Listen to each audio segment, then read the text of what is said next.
sont les proverbes qui vont nous intéresser ce soir, parce que ce sont des écrits de Salomon, en tous les cas en grande partie, et que eh bien, nous en sommes arrivés là, dans la période que nous, la chronologie biblique que nous suivons. Nous sommes arrivés au roi Salomon, et puis nous regardons les textes qui dépendent de Salomon. Donc il y en a 3 dans la Bible. Cantique des Cantiques, qu'on a vu la semaine dernière, Salomon, qu'on va voir maintenant, Proverbe, qu'on va voir maintenant, et Ecclésiaste, qu'on verra la semaine prochaine, Dieu voulant. Alors, un proverbe, vaste sujet, si après l'étude qu'on fait ce soir, vous voulez en savoir plus, vous pouvez aller sur YouTube, parce qu'il y a 8-10 ans, j'avais fait une étude de 9 chapitres sur les proverbes, donc vous y retrouverez un petit peu ce qui va être dit ce soir et beaucoup d'autres choses. Donc on va faire un survol sur l'idée principale de savoir comment aborder les proverbes. Voilà. Comment aborder les proverbes, comment est-ce qu'on doit utiliser ce genre littéraire que Dieu a mis à notre disposition dans nos vies. Alors,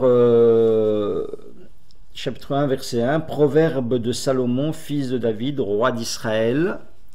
En hébreu, Mishlé Shlomo, Proverbe de Salomon. Mishlé, c'est le pluriel de Machal. Machal, c'est le proverbe en hébreu. Alors, qu'est-ce que c'est le Machal? Donc, ce fameux proverbe qui a donné son nom à tout un livre. C'est une pensée, une sentence ou une maxime, et c'est ça qui est important, qui repose sur des expériences de vie.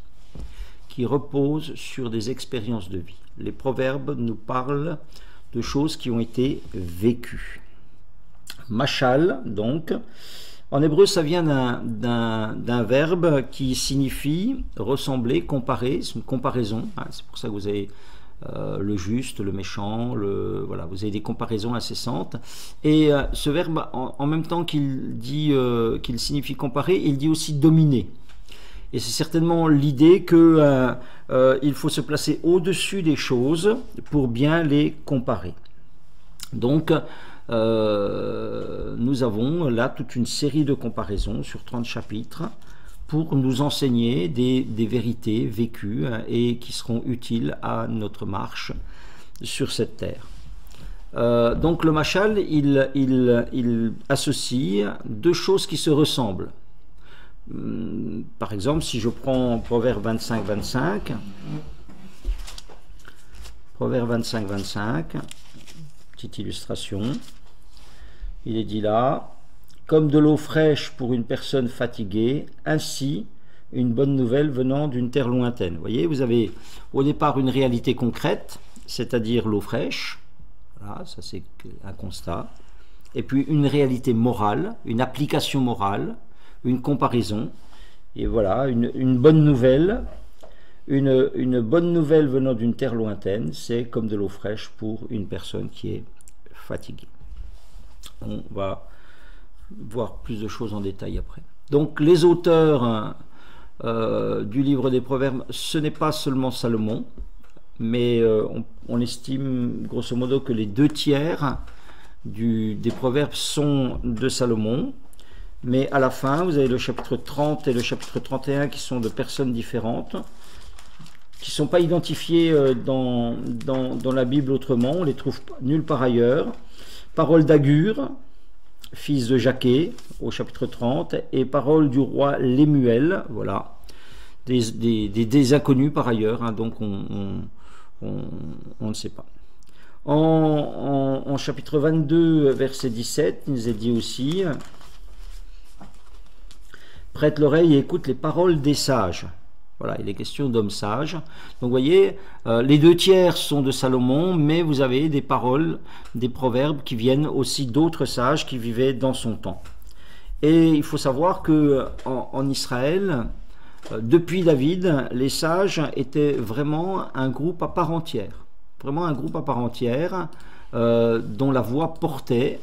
vous aviez, c'est Jérémie, je ne vous le lis pas là, mais vous pouvez le noter puis le lire, c'est Jérémie 18 qui nous dit ça, que en fait vous aviez 3 voix qui comptaient, la voix du sacrificateur, la voix du prophète et la voix du sage.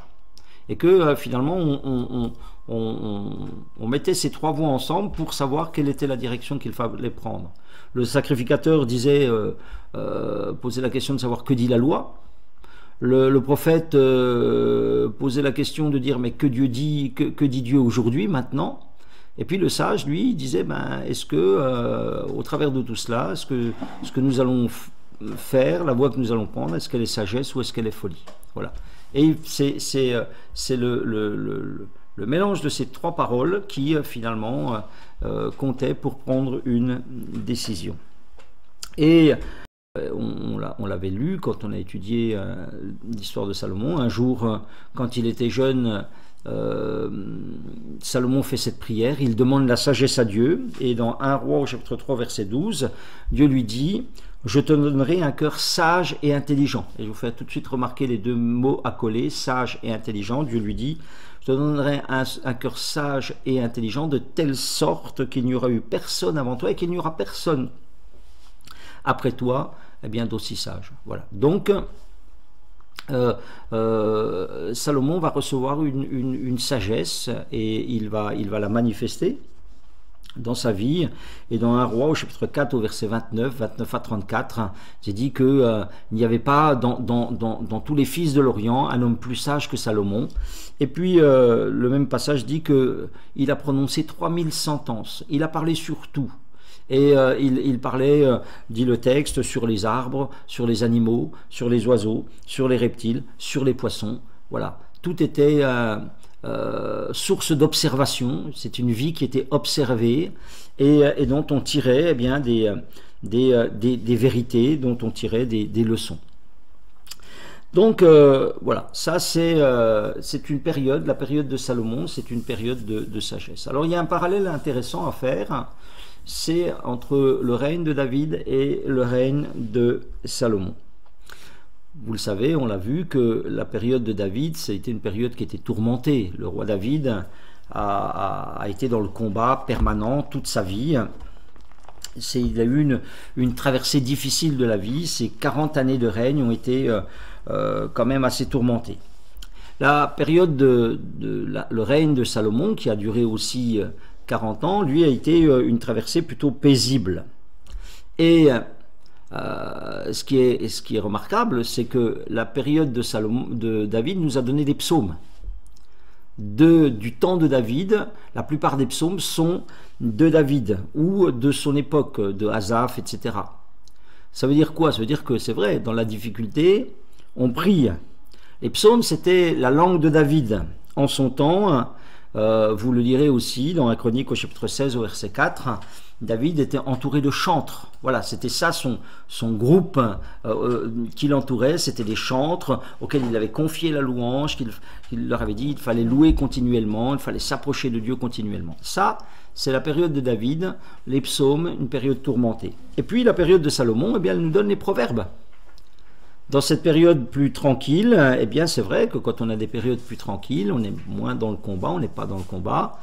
On peut contempler, on peut réfléchir, on peut méditer, on peut observer. Et si les psaumes étaient la langue de David, les proverbes étaient la langue de Salomon. Et en son temps, alors que David, lui, en son temps, était entouré de chantres, Salomon, lui, en son temps, il était entouré de sages. Voilà, hein, donc 2 univers différents, dus à des circonstances différentes. Les groupes de sages, 1 Roi chapitre 4 verset 31. Les psaumes aussi sont du domaine de l'émotion, hein, c'est de l'émotionnel. Les proverbes sont du domaine de la raison. Et c'est intéressant, c'est très, très intéressant pour notre équilibre spirituel, parce que Dieu a mis devant nous des psaumes et des proverbes. Ce ne sont pas des choses qui sont à opposer. La Bible nous les donne les deux pour qu'on les vive les deux, pour qu'on parle ces 2 langages. Cela nous enseigne que nous devons adapter nos réactions aux circonstances que nous traversons. Parfois, dans notre vie, nous sommes en proverbe et parfois, nous sommes en psaume. Je crois que la leçon, là, c'est qu'il faut parler la bonne langue au bon moment dans notre vie. Peut-être il y a parmi ceux qui m'écoutent des gens qui sont plus dans une période tourmentée et où il faut prier, s'approcher de Dieu. Peut-être que pour certains c'est une période paisible, tranquille, et c'est le moment de réfléchir, de méditer, et puis d'observer, de considérer toutes les merveilles de Dieu. Toutes ces choses, elles sont complémentaires. Voilà. Donc, on va plus loin et on parle maintenant plus certainement du livre des Proverbes. Le thème central des Proverbes tourne autour de deux mots, sagesse et intelligence. Et Dieu dit, je te donnerai un cœur sage et intelligent. Ces deux mots qui reviennent sans cesse ensemble.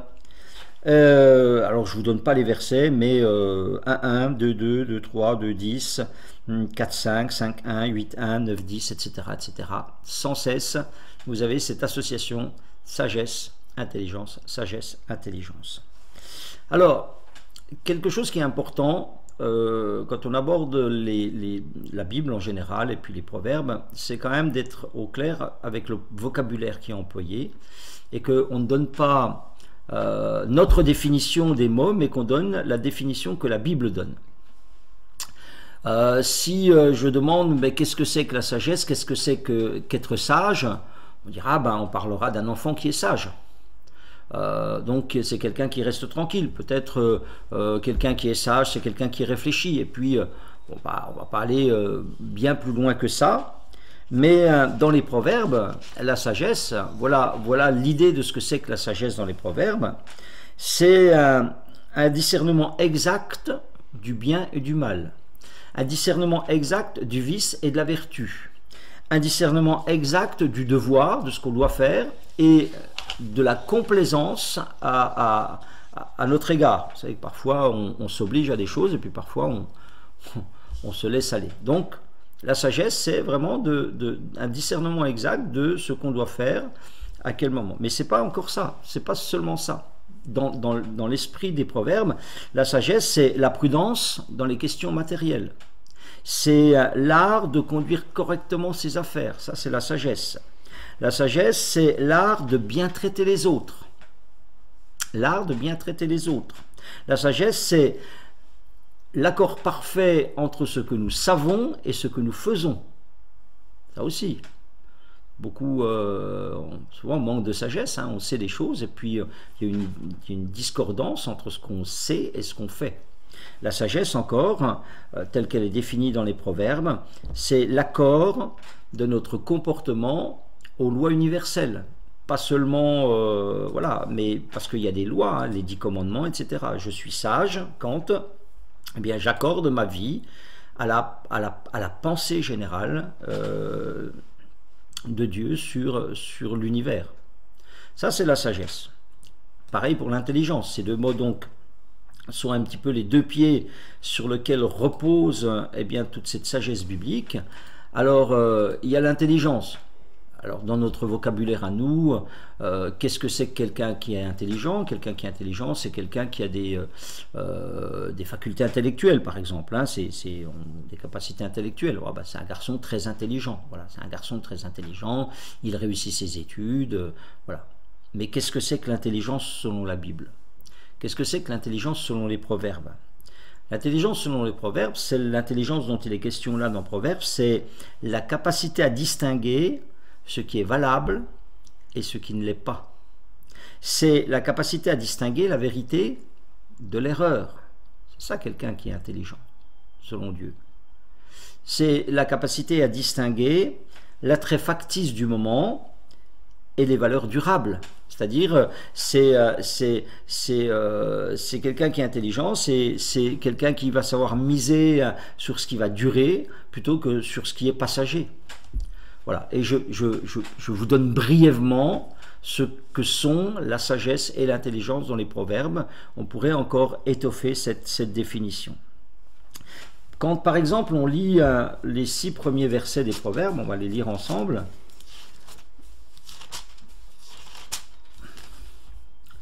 Vous avez là comme une introduction générale à tout le livre. sur les 6 premiers versets, il est dit « Proverbe de Salomon, fils de David, roi d'Israël, pour connaître la sagesse et l'instruction, pour comprendre les paroles de l'intelligence, pour recevoir les leçons de bon sens, de justice, d'équité et de droiture, pour donner aux simples du discernement, au jeune homme de la connaissance et de la réflexion, que le sage écoute et il augmentera son savoir, et celui qui est intelligent acquérera de l'habileté pour saisir le sens d'un proverbe ou d'une énigme, des paroles des sages et de leurs sentences, la crainte de l'Éternel et le commencement de la science. » Voilà. Les insensés méprisent la sagesse et l'instruction. Écoute mon fils l'instruction de ton père, ne rejette pas l'enseignement de ta mère, etc. Donc, ici, dans ces 6 premiers versets des proverbes, vous avez 8 mots différents pour montrer toutes les facettes de la sagesse. Alors, je vais vous épargner les mots hébreux, là, ce soir, mais chaque mot, dans la langue originale et originelle, a un sens bien précis. Alors, on a des traductions différentes, mais tout ça, c'est des facettes de la sagesse. Alors, il y a déjà la sagesse en elle-même. Sagesse, ça vient d'un mot hébreu qui signifie être solide. Voilà, être solide. Ça veut dire que la sagesse, c'est des choses sur lesquelles on peut s'appuyer avec assurance parce qu'elles sont vérifiées par l'expérience. Ça, c'est la première chose, la sagesse. Après, il est parlé ici d'instruction. Pour connaître la sagesse et l'instruction. Ça veut dire que la sagesse, elle est acquise par un effort persévérant. Ça, le mot hébreu qui est utilisé là dit ça, c'est une acquisition par un effort persévérant. La sagesse, c'est quelqu'un qui persévère pour comprendre les choses, connaître les choses. Il est question ensuite de discernement, un petit peu plus bas au verset 4. Le discernement, c'est la capacité à déjouer les ruses. Il est parlé ensuite de savoir, un petit peu plus bas. Il est parlé aussi de connaissance de la vérité et de Dieu. Il est parlé encore de réflexion. La sagesse, c'est une réflexion. Il est parlé encore de bon sens. Ça veut dire c'est une capacité à percevoir la vraie nature des choses. Et puis, il est parlé aussi d'habileté. Voilà. De l'habileté pour saisir le sens d'un proverbe. Quelqu'un de sage, c'est quelqu'un d'habile. Ça veut dire que c'est quelqu'un qui sait se gouverner lui-même et qui sait se conduire dans la vie. Vous voyez, vraiment, je vous dis tout ça ce soir pour que vous réalisiez que derrière ce petit mot, il y a dans la pensée de Dieu, dans la pensée de la Bible, un monde extraordinaire. Il y a un monde extraordinaire et cette liste de mots et les définitions que nous avons données de la sagesse et de l'intelligence nous montrent que la sagesse englobe toutes les fonctions mentales et tous les aspects de la vie. Et tous les aspects de la vie. Voilà.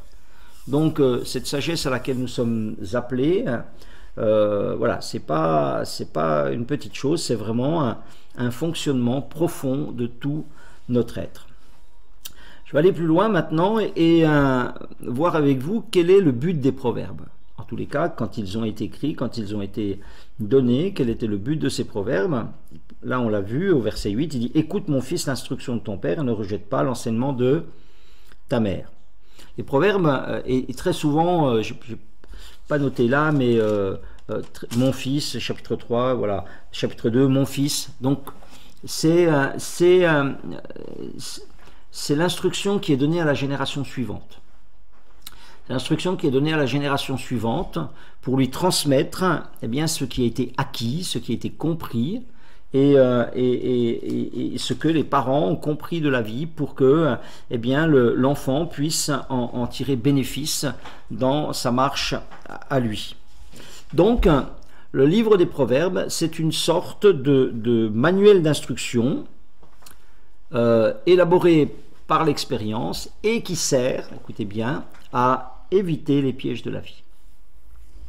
Donc, le but de ce manuel n'est pas de donner des solutions à vos problèmes, mais c'est de vous éviter d'avoir des problèmes. D'accord? Notez bien ça. Le but, vous n'allez pas chercher dans les proverbes, quand vous lisez les proverbes, vous n'allez pas trouver, alors Dieu peut utiliser n'importe quel proverbe d'une manière extraordinaire, mais le but du proverbe, quand il est donné par les parents aux enfants, lorsqu'il est communiqué, c'était quoi? C'était pour leur apprendre eh bien, les pièges de la vie et pour éviter, on leur disait, ben, si tu suis ce chemin-là, tu vas avoir rencontré de bonnes choses, si tu suis ce chemin-là, tu vas rencontrer de mauvaises choses. Et donc, si vous avez lu aujourd'hui ou dans le passé le livre des Proverbes, vous savez que ce sont de brèves déclarations, généralement sur 2 lignes, 2 phrases. Une première comparée avec une deuxième. Alors souvent c'est ou en contradiction, enfin il y a plusieurs types de proverbes, je ne vais pas développer ça ce soir. Mais ce que je vais retenir, c'est que c'est bref. Hein, c'est bref, généralement ça tient sur 2 lignes ou sur 3 lignes, plus rarement sur 4 ou 5 lignes, mais c'est plus rare. Généralement, la plupart des proverbes, c'est sur 2 ou 3 lignes. Donc c'est des déclarations brèves. Pourquoi c'est fait? Eh bien pour que ça soit facile à retenir. Et nous, on ne se rend pas toujours compte en français, mais en hébreu, il y avait un rythme, il y avait peut-être des répétitions de lettres, il y avait peut-être des répétitions de sonorités qui faisaient que ces choses, elles restaient comme, par exemple, en français, on dit qui d'ordine, voilà, ces 3 mots, c'est bref, il y a ce qu'on appelle une allitération en D, hein, le D qui vient, qui rend que cette phrase, elle sonne. Donc, c'est ce que vous aviez en hébreu, ces petites phrases courtes, pour qu'on les retienne, pour qu'elles marquent vraiment l'esprit du jeune. Et donc, parce qu'elles sont brèves, elles sont faciles à retenir, elles portent une partie de vérité, mais parce qu'elles sont brèves, elles sont aussi inexactes, elles sont aussi incomplète. Peut-être vous êtes choqué que je vous dise que un proverbe c'est quelque chose qui est inexact. C'est inexact et c'est là où c'est très important. Ce que je vais dire maintenant, c'est vraiment c'est de faire attention à cet écueil lorsqu'on lit les proverbes. On doit apprendre à lire les proverbes et ne pas leur faire dire plus que ce qu'ils ne veulent dire. Donc voilà. Les proverbes ne sont pas à prendre au pied de la lettre. Voilà, je vais vous expliquer ce que ça veut dire. Les proverbes ne sont pas à prendre au pied de la lettre. Ça veut dire que les proverbes, ce ne sont pas, c'est des bouts de vérité, mais c'est pas des absolus. C'est pas une vérité absolue. Le proverbe non plus n'est pas une promesse. C'est pas une promesse de Dieu. Un proverbe, c'est pas une promesse de Dieu. C'est quoi la différence entre une promesse et un proverbe? C'est que la promesse de Dieu, c'est quelque chose qui doit s'accomplir, parce que Dieu n'est pas un Dieu pour mentir. S'il a promis, ce qu'il a promis, il peut aussi l'accomplir. Mais le proverbe n'est pas une promesse de Dieu. Le proverbe, c'est un cadre qui doit favoriser la bénédiction, mais qui ne prétend pas que ça sera automatique.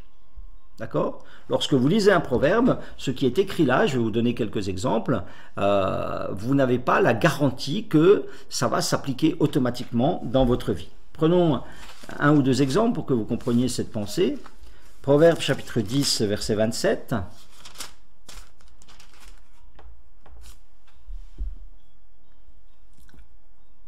La crainte de l'Éternel augmente les jours, mais les années des méchants sont abrégées. Alors, peut-être, oui, ça peut arriver, mais c'est pas les justes ne vivent pas tous plus longtemps que les méchants. Il y a des justes qui meurent avant et des méchants qui vivent très vieux. Vous êtes bien d'accord avec ça, hein?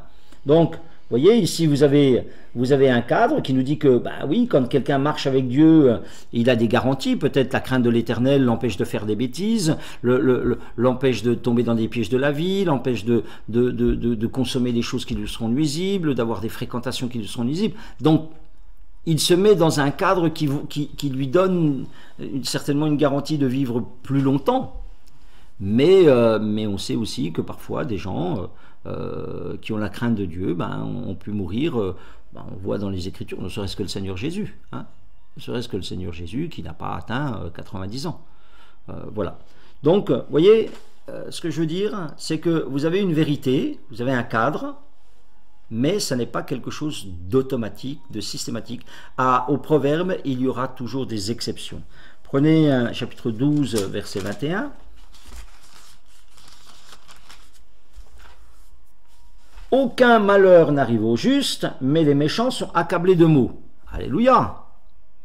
Aucun malheur n'arrive au juste. Ça, c'est un cadre, une vérité. C'est vrai. Mais vous voyez que la Bible nous a mis l'histoire de Job. C'était l'homme juste et intègre. Il n'y avait pas un homme comme lui sur la terre. Et pourtant, il a été accablé de maux. Vous voyez, c'est donc l'histoire de Job, elle rentre en complète contradiction avec cette affirmation-là. L'affirmation, elle est vraie. Globalement, normalement, Dieu nous garde. Et puis les méchants sont accablés de maux. Oui, mais pas toujours. Vous voyez? Donc, c'est important qu'on réalise ça, que la vie elle est trop complexe pour se limiter à des simples formules. La vie elle ne tient pas dans des formules. Vous voyez? Et parfois quelqu'un mettrait le doigt là-dessus, il dit alléluia, donc moi je suis juste, donc aucun malheur ne doit m'arriver. Voilà, on sait que c'est pas aussi catégorique que ça. C'est pas aussi catégorique que ça. Chapitre 16, verset 3. C'est un qu'on connaît bien. Recommande à l'Éternel tes œuvres et tes projets réussiront. Voilà. Si ce proverbe-là est une promesse, ça veut dire quoi? Ça veut dire qu'il suffirait qu'on prenne une décision, un chemin, quel qu'il soit, un mariage, une affaire, un achat, n'importe quoi, ce qui nous passe par la tête, et qu'il suffirait qu'on demande à Dieu de bénir pour que ça réussisse. Voilà, je crois que tous ici, on sait que ça ne fonctionne pas comme ça. Ça ne fonctionne pas comme ça. Qu'est-ce que nous dit ce proverbe? Il nous dit « Recommande à l'Éternel tes œuvres et tes projets réussiront ». C'est ce qui nous est suggéré ici, ce qui est suggéré, c'est des suggestions qu'on donne. Eh bien, c'est qu'une vie consacrée à Dieu et vécue dans sa volonté, elle sera réussie. Et elle sera réussie selon la définition que la Bible donne de la réussite. Ça aussi, il faut aussi, parce que ce qu'on met nous dans le mot réussite et ce que Dieu met dans le mot réussite, c'est pas forcément la même chose. D'accord? Donc, mais finalement, on a les mêmes choses, on a des proverbes en français. On a des proverbes, par exemple, on dit, voilà, un proverbe qui est très connu, c'est « Tous les chemins mènent à Rome ». Bon, tous les chemins mènent à Rome, d'accord?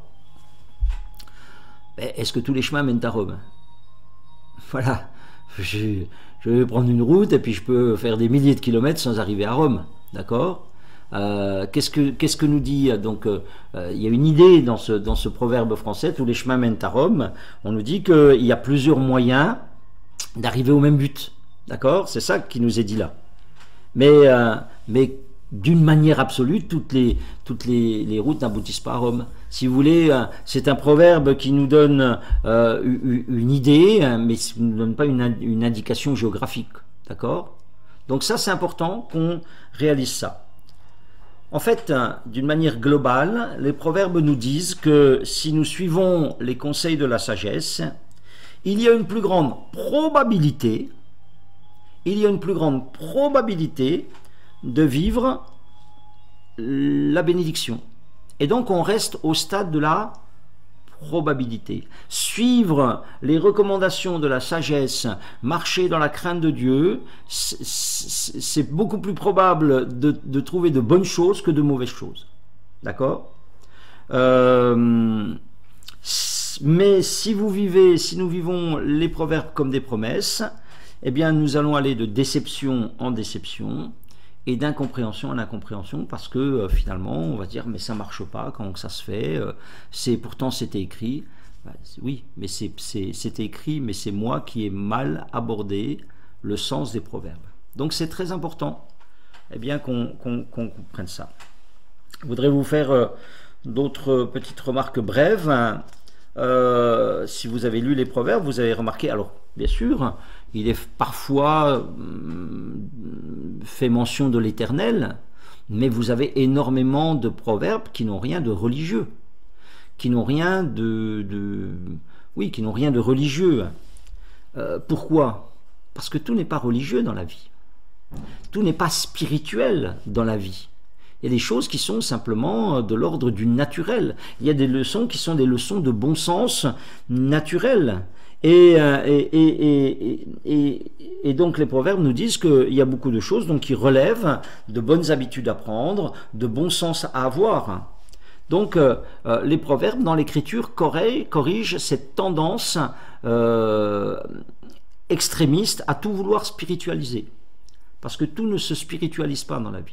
Oui, oui, il y a aussi des esprits méchants dans les lieux célestes, oui, il y a le diable, oui, il y a tout un monde spirituel, ça c'est vrai, oui, il y a le Saint-Esprit, oui, nous sommes corps, âme et esprit, etc. Oui, mais il y a aussi tout un monde physique qui s'appréhende physiquement, qui s'appréhende avec du bon sens, qui s'appréhende avec des bonnes positions, voilà, et c'est un équilibre, et Dieu met les psaumes qui nous font crier à Dieu, mais il met les proverbes qui nous font réfléchir à nos voies et à nos pas.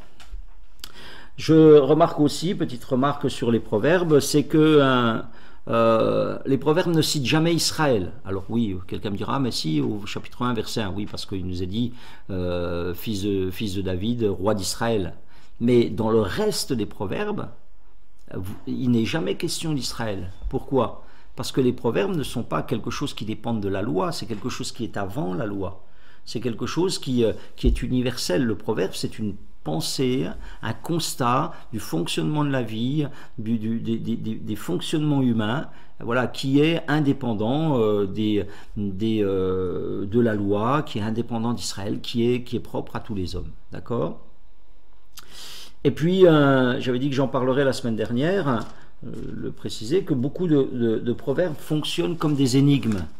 D'ailleurs, on a vu qu'au chapitre 1, il est dit que la sagesse, c'est pour saisir le sens d'un proverbe ou d'une énigme. Donc, voici quelques versets qui fonctionnent comme des énigmes. Donc, le premier que je vous ai cité tout à l'heure, le chapitre 25, verset 25, et ça fonctionnait comme ça. On disait de l'eau fraîche pour une gorge altérée. Qu'est-ce que c'est? Ah, une bonne nouvelle qui arrive d'un pays lointain. D'accord? Et vous savez que l'histoire nous dit, par un historien qui s'appelle Joseph, qu'il y avait une espèce de joute d'énigmes entre le roi d'Hiram et le roi Salomon, et qu'ils s'envoyaient régulièrement des énigmes, et ils essayaient de se coller par des énigmes. Donc, vous avez tout un fond de proverbes qui sont des énigmes. Par exemple, des pommes d'or dans un vase d'argent ciselé. À quoi ça vous fait penser? Qu'est-ce que c'est? C'est une énigme. Alors, des paroles dites à propos. Voilà. Ou un anneau d'or au groin d'un pourceau. Un anneau d'or au nez d'un pourceau. Qu'est-ce que c'est? Une femme belle et dépourvue de sens. Voilà. Donc, c'était un système d'énigmes sur une première phrase qui posait la question et la deuxième qui posait la solution. Voilà donc un petit peu des généralités sur les proverbes pour que nous puissions les appréhender. J'en viens au plan du livre des proverbes que je vous donne rapidement. Alors vous avez une première partie du chapitre 1 au chapitre 9 quand vous lisez les proverbes. Vous avez une première grande partie, chapitre 1 chapitre 9, qui elle-même, donc c'est l'éloge de la sagesse. L'éloge de la sagesse, voilà. Et à un moment donné, même dans ce passage-là, la sagesse, elle est personnifiée, elle est présentée comme une femme, et le contraire de la sagesse, qui est la folie, est présenté aussi comme une femme, mais comme une prostituée. Donc, vous avez là, dans cette introduction générale à la sagesse, les 6 premiers versets que nous avons lus, voilà, qui vraiment définissent la sagesse, et du chapitre 1 verset 6 au chapitre 9 verset 18, vous avez là les grandes lignes de ce qui sera ensuite développé dans tout le livre des proverbes. Et vous avez dit donc qu'il y a 2 options, c'est soit la sagesse, soit la folie. La sagesse, c'est le bon chemin, la folie, c'est le mauvais chemin. Et il nous est dit en résumé que la sagesse et la crainte de l'Éternel se traduisent par la générosité, l'intégrité, des bons comportements, et que ça produit de la réussite, ça produit de la paix, ça produit de la bénédiction. Et inversement, il nous est dit que la folie et la méchanceté, au contraire, se traduisent par de l'égoïsme, se traduisent par de l'orgueil, et que ça produit en finalité de la destruction et de la disgrâce. Ça, c'est ce que nous trouvons dans les 9 premiers chapitres qui nous exposent vraiment ce qu'est la sagesse. Après, vous avez une deuxième partie du chapitre 10 au chapitre 22, verset 16. C'est une première collection de proverbes de Salomon. Alors là, vous avez, c'est en vrac, hein, c'est en vrac. Tous les sujets sont traités, la société, la famille, les amis, le travail. Bon, vous avez tout un tas de sujets de la vie qui sont traités. Voilà, il n'y a pas forcément de chronologie, c'est pas classé. Voilà. Parfois même ils sont répétés. Voilà. Pourquoi ils sont répétés? Parce que parfois il faut qu'on entende plusieurs fois les choses. Hein. Je ne pense pas que ce soit forcément des accidents des gens qui ont mis tous les proverbes en œuvre. Je pense qu'il y a aussi une volonté de Dieu à ce que certaines vérités nous soient répétées, reviennent devant nous. Après, du chapitre 22, 17 au chapitre 24, verset 34, vous avez les paroles de sages. Voilà. Donc, qui visiblement sont d'autres sages que Salomon. Vous avez du chapitre 25 au chapitre 29 une 1, 2, 3, quatrième partie qui est une deuxième collection de proverbes de Salomon et qui a été rassemblée, nous est-il dit, par Ézéchias, par les gens d'Ézéchias. Ça veut dire 200 ans plus tard. 200 ans plus tard, vous avez des gens qui ont retrouvé dans les écrits ces proverbes de Salomon. Il en avait écrit 3000, hein, il avait édité 3000 sentences, on en a retrouvé et on les a édités, on les a mis là et Dieu a trouvé bon qu'ils nous parviennent.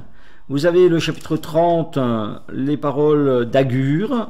Alors les paroles d'Agur, elles sont intéressantes, je peux vous lire, vous verrez bien tout de suite le thème, et on voit qu'il y a quand même si ça n'a pas l'air très organisé tout ça, vous allez voir quand même que c'est quand même organisé, puisqu'il dit au chapitre 30 sentence prononcée par cet homme par Itiel, pour Itiel et pour Ucal. Certes, je suis plus stupide que personne, je n'ai pas l'intelligence d'un homme, je n'ai pas appris la sagesse, et je ne connais pas la science des saints. Donc vous voyez à nouveau ce couple, hein, sagesse et intelligence, et ici c'est les regrets d'un homme qui a négligé d'apprendre la sagesse et l'intelligence. Hein. Et puis on finit par les paroles du roi Lémuel. Alors les paroles du roi Lémuel, elles sont aussi intéressantes. Alors elles se divisent aussi en deux parties. La première partie, c'est un peu un tacle au roi Salomon, hein, puisque il dit ne livre pas ta vigueur aux femmes, et tes voix à celles qui perdent les rois. Voilà. Ce n'est point au roi Lémuel, ce n'est point au roi de boire du vin, ni au prince de rechercher des liqueurs fortes. Hein. C'est toute cette vie festive qu'avait la royauté, dont Salomon nous parlera dans l'Ecclésiaste.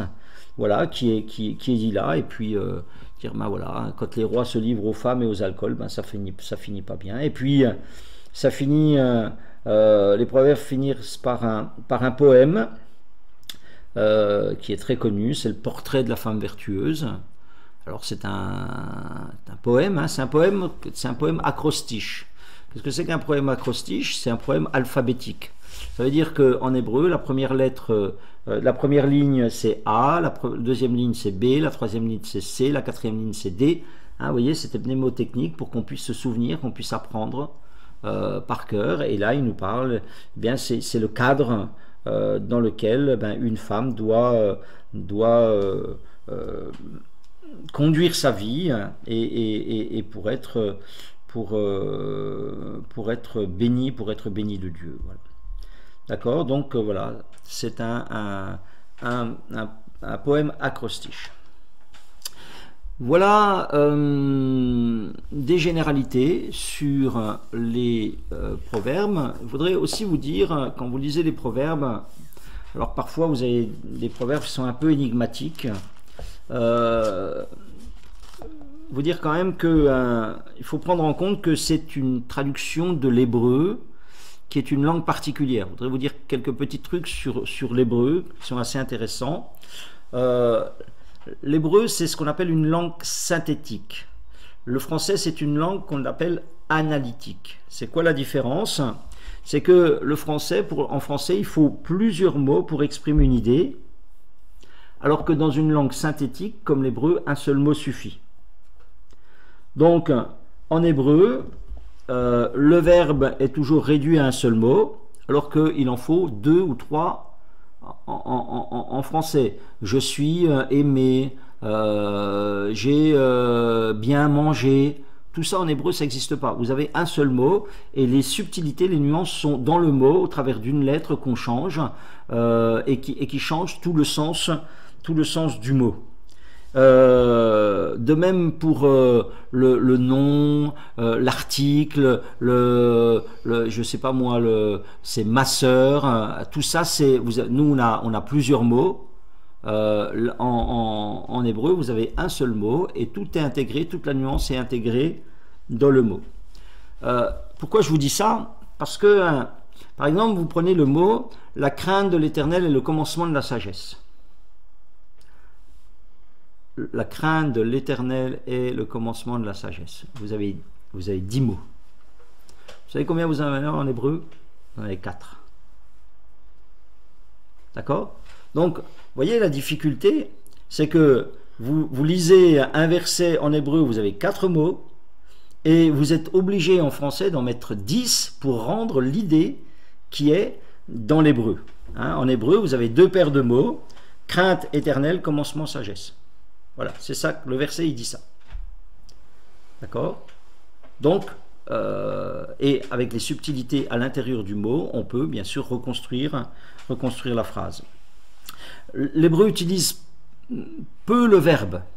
Le verbe être n'existe pas en hébreu. Enfin, il y a une forme de verbe être, mais il est très rarement utilisé. L'hébreu n'aime pas la subordination. Ça veut dire que nous, en français, on met lorsque, parce que, à cause de peur que, voilà. Et on les rencontre dans nos traductions.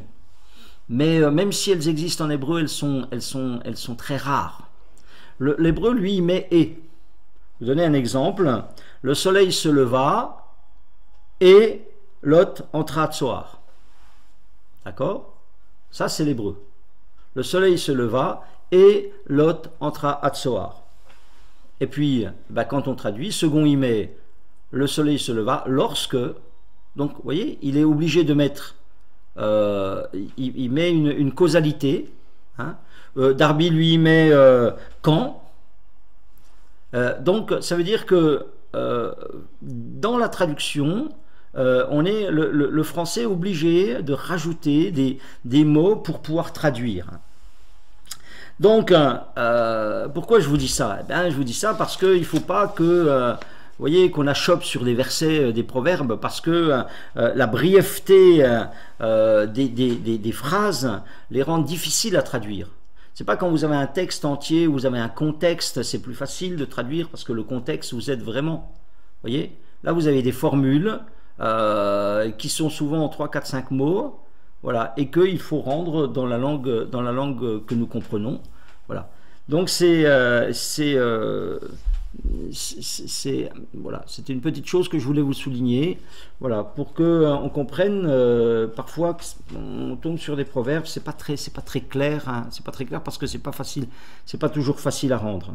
Il faut aussi que vous fassiez attention au vocabulaire. On a parlé de sagesse, on a parlé d'intelligence, mais par exemple, je crois qu'ici dans ma version, il est dit au chapitre 1, il est parlé de la science. Hein. Il est parlé de la science, je crois. Voilà. Mais voilà. La crainte de l'Éternel est le commencement de la science. Alors peut-être quelqu'un dira, ben, la science, c'est la science est scientifique. Hein. Or non, le mot là signifie connaissance. Hein. C'est connaissance, c'est le savoir. hein, c'est la connaissance.